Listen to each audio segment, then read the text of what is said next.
பேரும் உட்கார்ந்து 2 பேரும் யுனானிமஸா ஒரே மாதிரி அவங்க தீர்ப்பு வழங்கும் பட்சத்துல அந்த தீர்ப்பு ஏத்துக்கக்கூடியது. அந்த 2 பேருமே உட்காரும்போது 2 பேரும் ஒரு பர்டிகுலர் இஷ்யூல வேறுபட்ட கருத்து வேற வேற டிசிஷன் கொடுத்தாங்கன்னா அது மறுபடியும் லார்ஜர் பெஞ்ச் சொல்லுவாங்க, அதுக்கு போகும். அதனால 2 3 ஜட்ஜ் இருக்கும்போது அது ஃபர்தரா போக வேண்டிய அவசியம் இல்லை. ஏன்னா 3ல ஒருத்தர் யாராவது ஒரு பக்கம் இருப்பாங்க, மிச்சம் 2 பேர் இருப்பாங்க. அப்படி இருக்கும்போது ஆட்டோமேட்டிக்கா 2 பேர் சொன்னது செல்லுபடியாகும், அந்த ஒருத்தர் சொன்னதை இக்னோர் பண்றாங்க. இது இல்லாம சுப்ரீம் கோர்ட்ல உங்களுக்கு 5 ஜட்ஜி உட்காருவாங்க, 7 ஜட்ஜி, 9 ஜட்ஜி, அது மாதிரிலாம் உட்காருவாங்க. அதுக்கு பேரு இருக்காங்க கான்ஸ்டிடியூஷனல் பெஞ்ச் அப்படின்னுவாங்க, அரசியலமைப்பு பெஞ்ச் அமர்வு அப்படி சொல்லுவாங்க. அது இப்ப நிறைய ஆஃப் லேட் ஃபியூ இயர்ஸா நிறைய வேர்டிக்ட்ஸ் இந்த மாதிரி 5 ஜட்ஜஸ் உட்கார்ந்து நம்ம நிறைய தட் இஸ் க்ரூஷியலான வேர்டிக்ட்ஸ் எல்லாம் ஒரு 5-6 இயர்ஸா நம்ம நிறைய நியூஸ் கேட்டிருக்கோம். அதுக்கு பேரு கான்ஸ்டிடியூஷனல் பெஞ்ச் தான் சொல்லுவாங்க, அரசியலமைப்பு அமர்வுன்னு தான் சொல்லுவாங்க.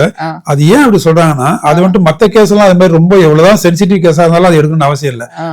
அது மாதிரி உங்களுக்கு கான்ஸ்டிடியூஷனல் பெஞ்ச் எப்ப உட்காருன்னா இந்திய அரசியல் அமைப்புல ஒரு சில இஷ்யூ ரொம்ப கொஸ்டினபிளா இருக்கும், டிஸ்பியூட்டா இருக்கும்.